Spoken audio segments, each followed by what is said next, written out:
anything else you might have. We are off entering the Little Ontario Forest, our first section of our 3-week safari adventure today.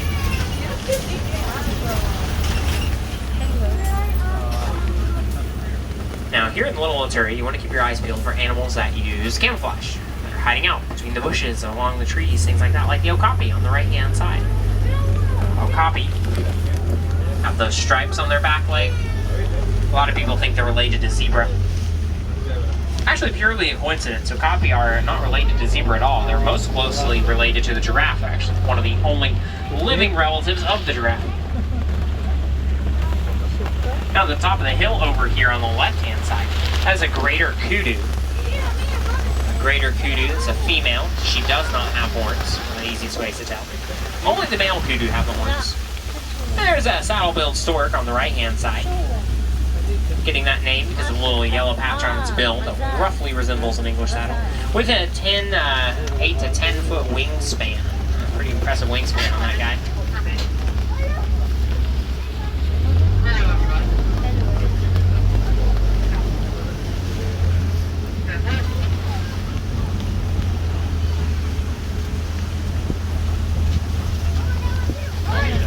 Here on the left, to see a black rhino. There's one closer up here a little bit more. Black rhino have a prehensile upper lip. Allows them to grab the vegetation that they eat. Works a lot like our thumb and our forefinger. Prehensile is a fun vocab word for the day. It means the ability to grip and grab things with. You might hear it come up a couple more times in your safari adventures. Now, black rhino have no natural predators. Their only threat are human poachers. It's unfortunate their numbers have declined so low purely based off of poaching activity. A lot of people think that rhino horns contain a medicinal quality, but that's untrue. I actually made a keratin, the same material that makes up our hair and our fingernails, so there's no reason to hunt them down for those horns. Now up here on the left are some bongos, known as the ghosts of the forest. The bongos are rarely seen. They tend to be shy and reclusive. A little bit bolder and braver here on the reserve, not as many predators to worry about. These are eastern mountain bongos. The eastern mountain bongos are critically endangered. Less than 200 remain in the wild today. Protected reserves like Harambe and other accredited institutions working on a species survival plan for the bongos to make sure that they stay at sustainable levels, at least in captivity. But it's actually seeing a lot of success. Bongo populations across the board are increasing thanks to our species survival plan. Now coming into the Safi River region here, keep your eyes peeled for animals like hippos that hide underwater, like the one over there to the back right. Hippos can stay submerged for 8 minutes without having to come up for a breath. It's pretty impressive. They hide out underwater to protect themselves from the harsh rays of the sun, keep them from being sunburned.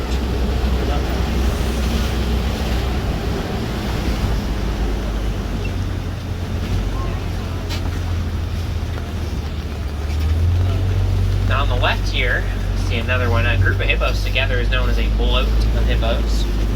Cool animal group name. The birds, the white and gray ones that you see standing on the middle of these little islands, those are pink-backed pelicans. Getting that name because their backs turn brighter and more vibrant shades of pink during the mating season.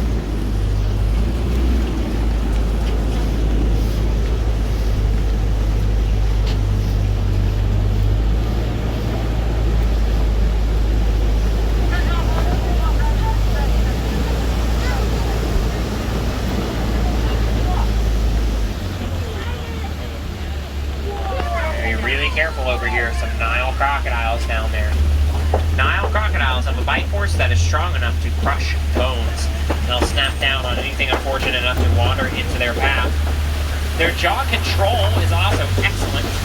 They're able to gently roll the eggs of their young in their mouth, breaking down just the outer shell, just enough to give those baby crocodiles an easier time hatching, but not so much as to actually damage the structural integrity of the egg.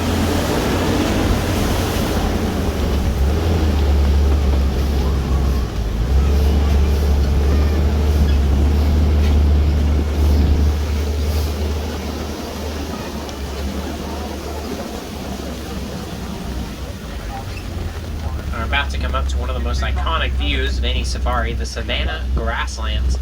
Savannah grasslands will be home to some of the favorite and most famous animals out there.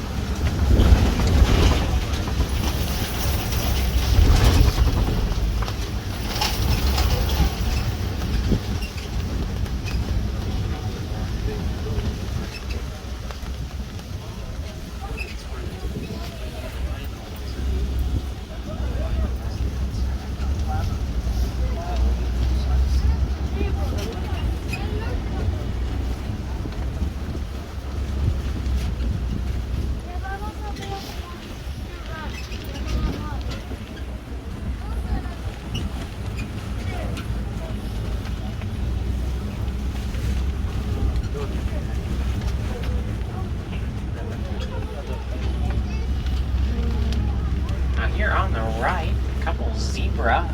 The zebra is known as a dazzle of zebras. They are black with white stripes.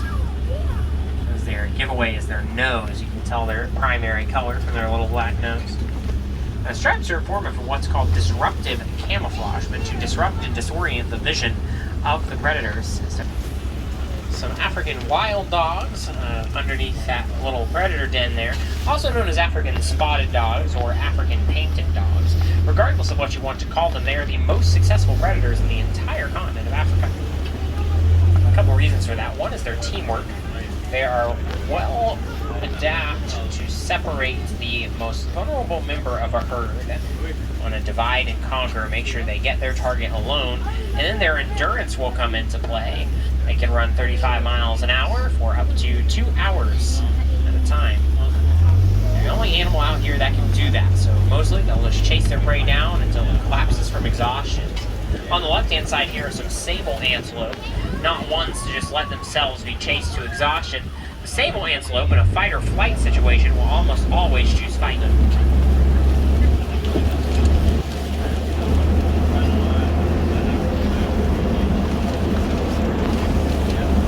Here on the left is a Patterson's eland, or a common eland.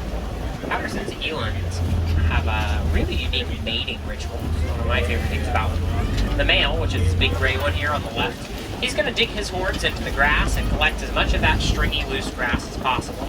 Tangle it around his horns, and then he wants to show off his new flower crown to all the ladies. And he'll click his joints together as he walks around them. So, you know, the next time your knees pop when you stand up, remember, you'd be pretty attractive if you were a Patterson's eland. Patterson's eland have a pretty impressive jumping ability. They can jump 6 to 8 feet vertically from a standing position. Pretty impressive given they're already 6 or 7 feet tall.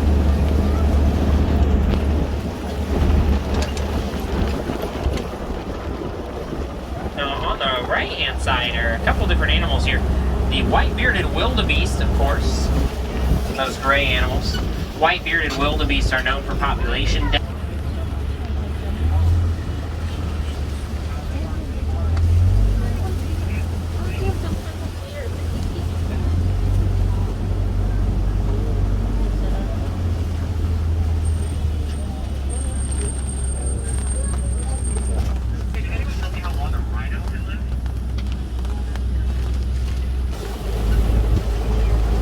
Over here, you're going to see a tower of giraffes. A group of giraffes is known as a tower, and a group of giraffes on Halloween is known as a tower of terror. The giraffes spend most of their day eating. They actually eat for almost 20 hours a day, just like me during quarantine. Their tongues are actually a dark gray color to prevent them from being sunburnt while they eat, because that's how often their tongues are going to be out of their mouth. Long prehensile tongues allow them to grab onto the branches and the vegetation in the trees. They're actually dexterous enough to weave in between the thorns of these thorny bushes here without getting poked. Fahrenheit. And on the left-hand side, there's a few mandrills. Mandrills are the largest species of monkey. The brightly colored face and the brightly colored butts are the easiest ways to identify them. So pretty iconic look.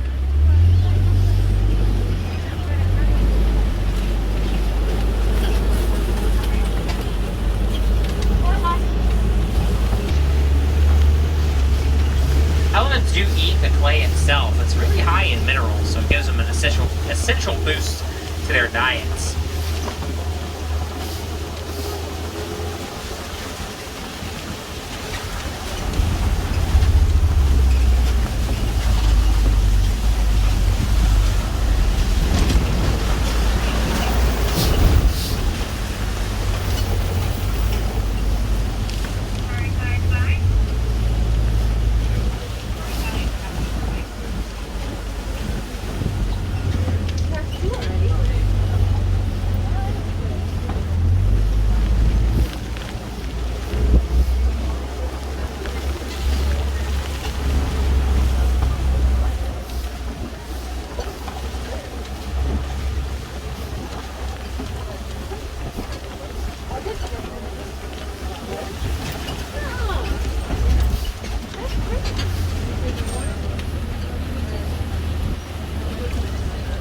Does look like an elephant herd must have migrated on.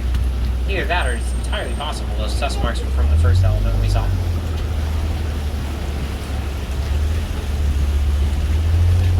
Got a nice flamboyance of flamingos here on the left. Flamboyance is the name for a group of flamingos together. The gray and white ones, those are flamingo chicks, not quite fully grown yet. Or sorry, not quite fully pink yet. Though they will grow up very quick. They can grow to full size in around 6 months, actually. Pink color can take over 2 years to fully develop.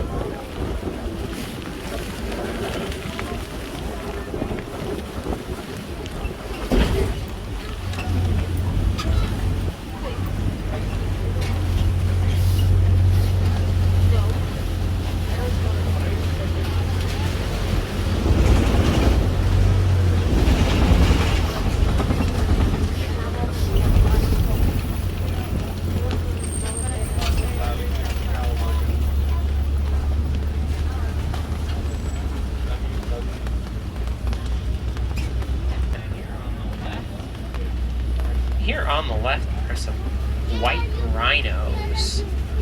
White rhinos are a little different than the black rhino we saw earlier. White rhinos get their name from a mistranslation of the Afrikaans word "weit," which means wide. So it has nothing to do with their color, but is in fact a reference to the wide mouth and lip structure that they have. So you'll see the flat, square mouth of the rhino as you pull up a little closer. White rhinos are about 1,000 pounds larger than black rhinos on average, and they are much more social as well. So you're going to see them hanging out with each other in what are called crashes of rhinos. Crash of rhinos over here.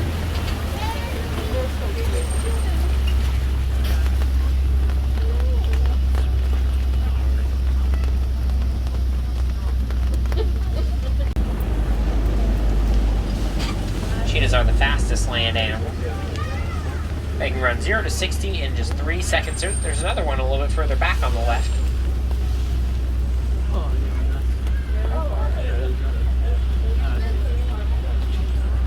The cheetahs can't sustain that top speed, unfortunately.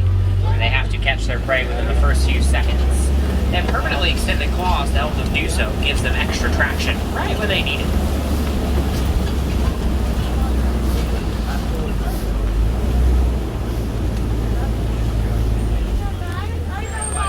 There is a lion up at the top of this Kobe rock in front of us. Actually, a couple different lions. Got the lioness laying down there as well. Kobe rocks give lions a wonderful vantage point at the savannah.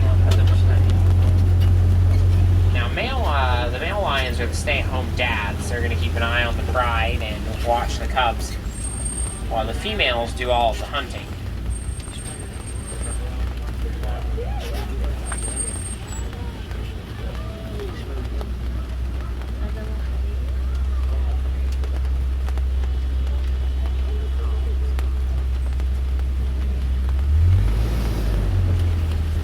Nocturnal, so you're not going to see them do much during the daytime.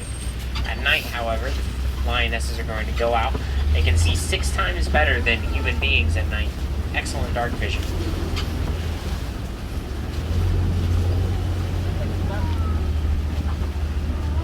A couple of these very brave or foolish animals up at the top of this hill here. The shaggy one, that is a water buck. Circle is called a follow me marker around its butt. That's so they can keep their groups together. Water bucks don't really migrate like other animals though. They like to pick their favorite watering hole and stick with it. Now this one here with the horns, this is a Bontebok. At one point in time, there were only 17 Bontebok left in the entire world. Thanks to some conservation efforts and the actions of a couple kind farmers, Bontebok were saved. Farmers brought the Bontebok in knowing they hadn't seen them in a while and got in touch with conservation groups. Shortly thereafter, the group started putting Bontebok on a species survival plan, and now they are back at sustainable levels, no longer endangered in the wild. Now, at the top of this rock, you see another lioness up there, getting a great vantage point. Could say she has the high ground.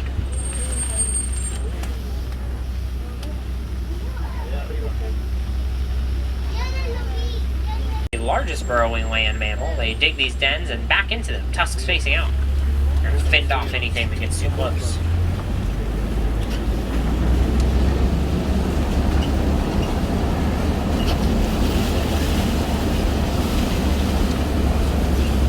Ostrich up here on the right hand side. Ostriches are flightless, but they are incredibly fast runners. They can run 30 to 40 miles an hour, using their wings to slow down and change directions at a moment's notice.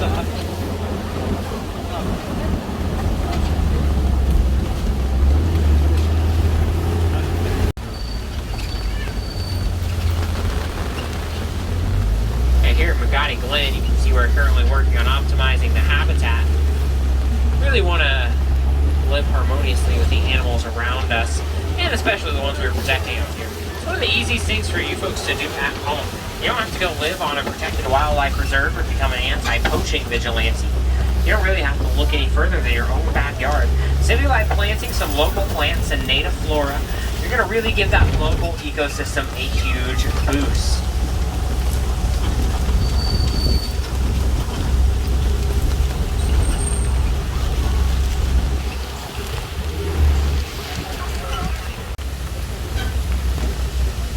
Also, the jungle trek out in Asia. Tigers, fruit bats.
What? Running inside and then all of a sudden he jumps outside.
dog. No. Mommy. Make sure your whole party is on the same marker. Sorry. What was the baby?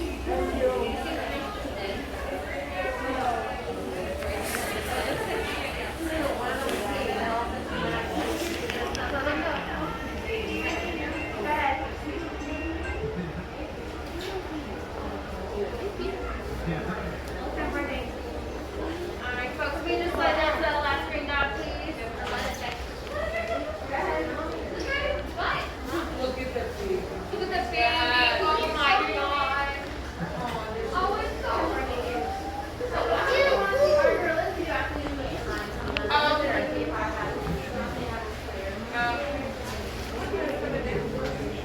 And that's what you get those pictures we do ask that you move on, because there are others that would like to see our family group of gorillas. You are more than welcome to jump back in line to see them again. If not,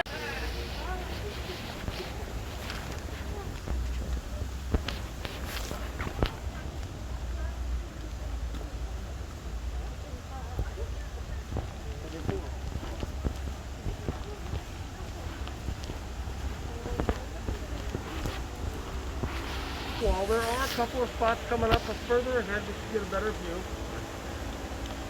Oh,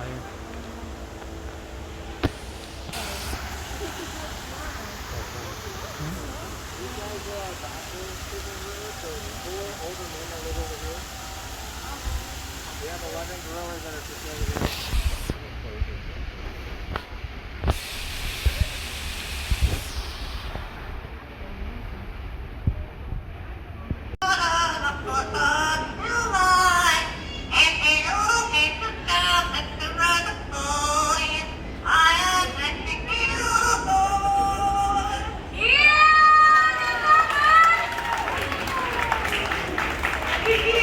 Almost ready for Hamilton. What do you guys think? Pretty close, right? I know, pretty close. He's pretty awesome. He's gonna head out of here. That was Groucho! I love Ozzy. Ozzy is an Andean condor. Andean condors are one of the largest flighted species of bird in the entire world. He has about a 10-foot wingspan. Yeah, it's true. It makes him one of the largest members of the vulture family, and we love having vultures out there because what do vultures eat? Dead stuff, carrion. Yeah, exactly. So they're really important to have. When an animal dies in the wild, a vulture comes along and cleans up the mess, which helps stop the spread of disease. Yeah, so in a way, we can call vultures and condors nature's recyclers. You guys, if we all recycled like this awesome condor, this earth would be a much cleaner place. All right, Ozzy, you did such a good job. You know where to go. It's that away. Still telling that joke, huh, Lucy? Yeah, some people really like it. But you know what? He does not fly down on the stage for me, so why don't you take over for this part? Have you been working on your relationship with Fraser? Yeah, but it's not quite there yet. No, it's not shown ready. Really cool for the audience. You guys want to see Lucy see the crane? Come on, listen. You can't say no to that. I'm trying it. I don't think it's going to go there. Do you have a good crane treat? Yeah, I do have some trees. All right, and he almost always lands on the grass, so you're in a good spot. Okay. I'm going to try it. Okay, Fraser. As soon as you're done with the treats up there, hopefully you guys right through here should get a really up close look. Look at him.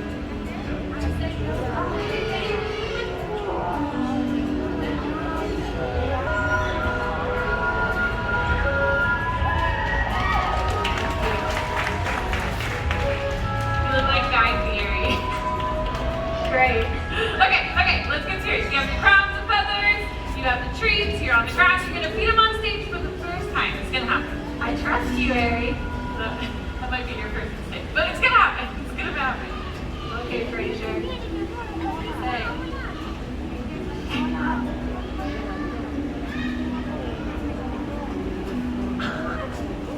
It worked! Do you think it was the hat? Yeah, it was totally that. It was totally that. It was probably more all of the reinforcement history that we've been working on backstage, right? Giving lots of treats. Yeah, you've been working so hard on your relationship. Repetition builds confidence. And you got to see Fraser on stage for the first time. Yeah, I did. That was awesome. Great. Everyone, I'd like you to meet Hope. Now, Hope is a living symbol of one of the greatest conservation success stories of our time. See, it wasn't that long ago when bald eagle populations were declining so rapidly, many feared that future generations would never get to see these birds out in the wild. But that's when something amazing happened, because people took notice and we took action. We started to clean up the waterways where bald eagles fish, and we stopped using a chemical pesticide called DET, which was one of the main reasons for their decline. Yeah, so people, just like all of us, played a part in bringing the bald eagle back from the brink of extinction. Yeah, it's true. Everyone's efforts had such a dramatic impact. Population numbers started to rise, and today, the bald eagle is no longer on the endangered species list. Yeah, it is truly an inspiring conservation success story, and it just goes to show the power that all of us have to protect wildlife. Yeah, it is a wonderful conservation success story, and Hope is a great ambassador for her species. But you guys, there are many animals in wild places that still desperately need our help. Like this guy, this is Link. Yeah, Link is a blue-throated macaw. It's the rarest macaw species found in the wild right now, only found in Bolivia, and it's estimated that there are less than 200 of these birds left. Yeah, that number may sound very shocking, but it's not all bad news. We're working with an amazing organization called the World Parrot Trust in hopes to release blue-throated macaws into wild places so that they can join up with the wild populations, and hopefully we can see skies just filled with blue-throated macaws. That would be an incredible sight. But you guys, it doesn't end there. There are so many birds with their own unique stories, like the harpy eagle, one of the largest predatory birds in the world, or a little Livingston's Turacco. Oh my gosh, of course, Hope the bald eagle with Katie, and Sam, our Toco toucan. So you guys go outside, appreciate nature, and create your own stories. So from all of us here, and of course our feathered friends, we wish to leave you with this. May your hearts take flight and your spirits soar forever. Namaste. Thank you guys, you were a great audience.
That bird has something in its mouth. I know, he's found some food. Get him.